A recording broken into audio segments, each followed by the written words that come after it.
اصحاب کہف Islamic history میں unique personalities تھے۔ یہ لوگ نہ تو پیغمبر تھے اور نہ ہی پیغمبر کی اولادوں میں سے تھے اور نہ ہی پیغمبر کے اصحاب تھے، بلکہ حضرت عیسیٰ علیٰ نبینا علیہ السلام کے تبع و تابعین میں سے ہو سکتے ہیں، لیکن اللہ تعالیٰ نے ان کے ساتھ وہ معجزہ کیا جو کسی پیغمبر کے ساتھ بھی نہیں کیا۔ سورہ البقرہ میں حضرت عزیر رضی اللہ تعالیٰ عنہ کا نام تو نہیں آیا کیونکہ وہ توریت میں ملتا ہے، لیکن اتنا ہے کہ وقت کے پیغمبر کو اللہ تعالیٰ نے 100 سال کے لیے سلا دیا، مگر اصحاب کہف کو اللہ تعالیٰ نے 300 سال کے لیے سلا دیا۔ سورہ الکہف کی پہلی 26 آیات میں آپ کو اصحاب کہف کی لائف کے بارے میں آئیڈیا ہو جائے گا کہ کس طرح انہوں نے شرک کی دعوت کو رد کیا اور اللہ تعالیٰ کی توحید اور وحدانیت کا اقرار کیا، اور پھر اللہ تعالیٰ نے بھی اپنی شان کے مطابق ان کے ساتھ معجزہ کیا، اور وہ لوگ نہ صرف اس وقت بلکہ آج اور آنے والی نسلوں کے لیے بھی توحید کا ایک پیغام چھوڑ کر گئے ہیں۔ یہ لوگ کرسچن ٹریڈیشن میں بھی 7 سلیپرز کے نام سے مشہور تھے۔ ان لوگوں کا تعلق شاہی خاندان سے تھا اور ایلیٹ کلاس لوگ تھے، لیکن جب وہاں پہ شرک کی دعوت عام ہوئی تو یہاں پہ پرسیکیوشن سٹارٹ ہو گئی، اور ان کا ایک ہی سلوگن تھا سے نو ٹو شرک۔ ایک روایت کے مطابق اصحاب کہف کا واقعہ کچھ یوں بیان کیا جاتا ہے کہ ملک روم میں ایک بادشاہ کا نام دقیانوس تھا۔ اللہ تعالیٰ نے اس کو بہت بڑی سلطنت دے رکھی تھی اور فوج و لشکر بھی بہت بڑی کثیر تعداد میں اس کے پاس موجود تھے، مگر یہ بادشاہ نہ صرف خود بت پرست تھا بلکہ اپنی قوم کو بھی شرک و بت پرستی کی دعوت دیتا تھا۔ ایک دن جب بادشاہ دقیانوس نے اپنے تمام لوگوں کو اپنے شاہی محل میں جمع کیا اور سب کو شرک و بت پرستی کی دعوت دی، تو وہاں چند نوجوانوں نے دربار میں اس کی دعوت کا کھلے عام انکار کر دیا، اور ان نوجوانوں نے کہا کہ ہم تو ایک خدا کی عبادت کرتے ہیں اور ہم اسی کو اپنا معبود مانتے ہیں۔ ان نوجوانوں کی اس بات پہ بادشاہ دقیانوس اشتعال میں آ گیا اور ان کو دھمکیاں دینے لگا کہ تم لوگوں کے پاس سورج نکلنے تک کا وقت ہے، مجھ پر ایمان لے آؤ ورنہ تم سب کے سب مارے جاؤ گے۔ جب رات ہوئی تو وہ تمام نوجوان ایک جگہ اکٹھا ہو کر صلاح و مشورہ کرنے لگے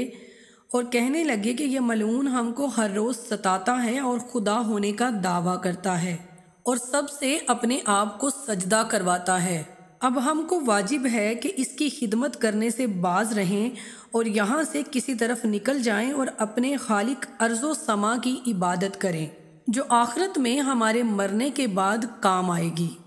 یہ نوجوان راتوں رات شہر سے دور نکل گئے اور چلتے چلتے انہوں نے ایک غار میں پناہ لی۔ صبح ہوتے ہی جب یہ خبر بادشاہ کو ملی تو اس نے اپنے چند نوجوانوں کو ان کے پیچھے دوڑایا۔ وہ لوگ ان کو برابر تلاش کرتے رہے مگر ان کا نام و نشان تک نہ پا سکے اور آخر کار مجبوراً واپس چلے آئے۔ اور ادھر غار میں اللہ تعالیٰ نے اصحاب کہف پر ایسی نیند ڈالی کہ وہ لوگ تقریباً 300 برس تک سوتے رہے اور ان کی کروٹیں بھی بدلتی رہیں۔ حالانکہ یہاں بھی معجزہ ہو سکتا تھا، لیکن فزیکل فینومینا بھی جاری رہا تاکہ ایک ہی جگہ سونے پر ان کے بیڈ سول نہ ہو جائیں، اور غار کے ایک دہانے سے انڈائریکٹ لائٹ بھی ان تک پڑتی رہی، یعنی سورج کی روشنی بھی انہیں برابر ملتی رہی تاکہ فوٹو سنتھسس کا عمل بھی رک نہ پائے۔ اور غار پر موجود کتے کی ہیبت اور رو بھی کچھ اس طرح کا تھا کہ کوئی بھی اس غار کے قریب جانے کی جرأت نہ کرتا، اور اسی دن سے ان سب کا نام و لقب اصحاب کہف ہوا، اور بعض جگہ پر یوں لکھا گیا ہے کہ انہیں اصحاب رقیم بھی کہا جاتا ہے۔ پھر جب وہ لوگ 300 سال کی نیند کے بعد بیدار ہوئے تو ایک دوسرے سے پوچھنے لگے کہ ہم لوگ کتنی دیر سوتے رہے۔ ان میں سے ایک نوجوان نے جواب دیا 1 دن، تو کسی اور نے کہا کہ اس سے بھی کم، البتہ اللہ ہی جانتا ہے کہ ہم لوگ کتنی دیر سوتے رہیں۔ اٹھنے کے چند وقت بعد ہی ان لوگوں کو بھوک سٹارٹ ہوئی۔ اب یہاں پر فزیکل فینومینا نیند سے جاگنے کے بعد دوبارہ سے سٹارٹ ہو جاتا ہے۔ ان لوگوں نے اپنے ایک ساتھی یملیحا کو چند سکے دے کر شہر کی طرف بھیجا اور کہا کہ وہاں سے کوئی کھانا پکیزہ لے آئے اور نہایت ہوشیاری سے جائے اور اپنا بھید بھی کسی کو نہ بتائے اور اپنی رہائش کی خبر بھی کسی کو ظاہر نہ ہونے دے۔ چونکہ وہ لوگ ایک لمبی نیند کے بعد بیدار ہوئے تھے تو تمام اصحاب کہف پر بھوک کا غلبہ تھا۔ ان میں سے یملیحا کو شہر میں روٹی لانے کو نان بائی کی دکان پر بھیجا گیا اور اس کے پاس دینار دقیانوس بادشاہ کی حکومت کا تھا، وہی لے کر وہ روٹی لینے چلا گیا۔ روٹی والے نے یملیحا سے پوچھا کہ تم یہ دینار کہاں سے لائے ہو؟ کیا تمہیں کوئی نیا خزانہ ملا ہے؟ نان بائی نے کہا، کیونکہ میں تو اس دینار پر دقیانوس بادشاہ کا نام دیکھتا ہوں اور اس بادشاہ کو تو قرنوں ہوئے گزرے ہوئے اور وہ تو کب کا مر گیا اور اس کا کوئی نام و نشان بھی نہیں ہے۔ اب تم ایسا کرو کہ اس کا کچھ حصہ مجھے دو، ورنہ میں تجھے موجود بادشاہ کے حضور لے جاؤں گا اور وہ دیکھتے ہی تم سب سے روپیہ چھین لے گا۔ آخر کار یملیحا نے مجبور ہو کر اس سے اپنا سارا قصہ بیان کیا، اور یہ سنتے ہی بہت سے لوگ ایک جگہ، یہاں تک کہ یہ خبر موجودہ بادشاہ تک جا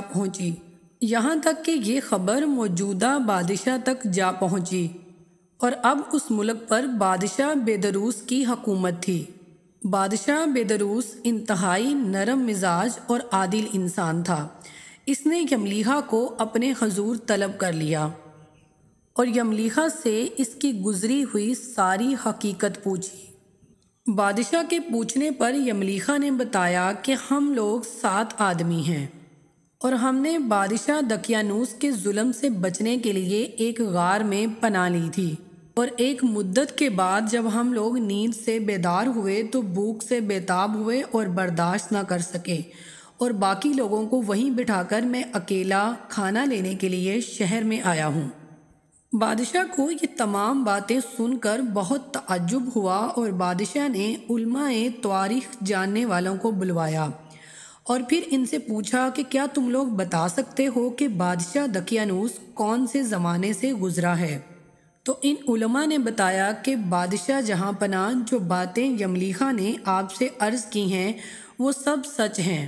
ہم لوگوں نے تاریخ کا مطالعہ کیا ہے اور یہاں تک جانا ہے کہ بادشاہ دقیانوس بڑا ظالم انسان تھا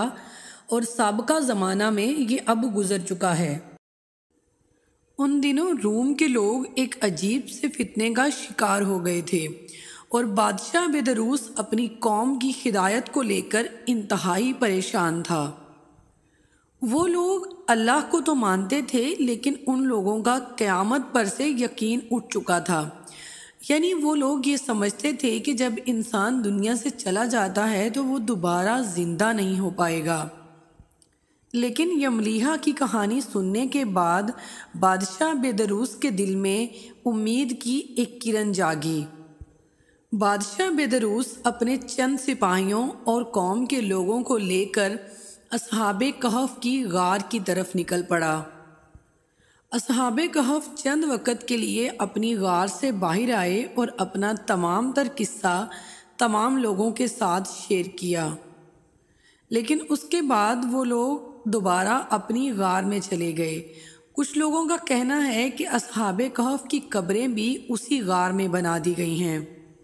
لیکن بعض لوگوں کا کہنا ہے کہ اصحاب کہف دوبارہ سے نیند کے پیریڈ میں چلے گئے ہیں،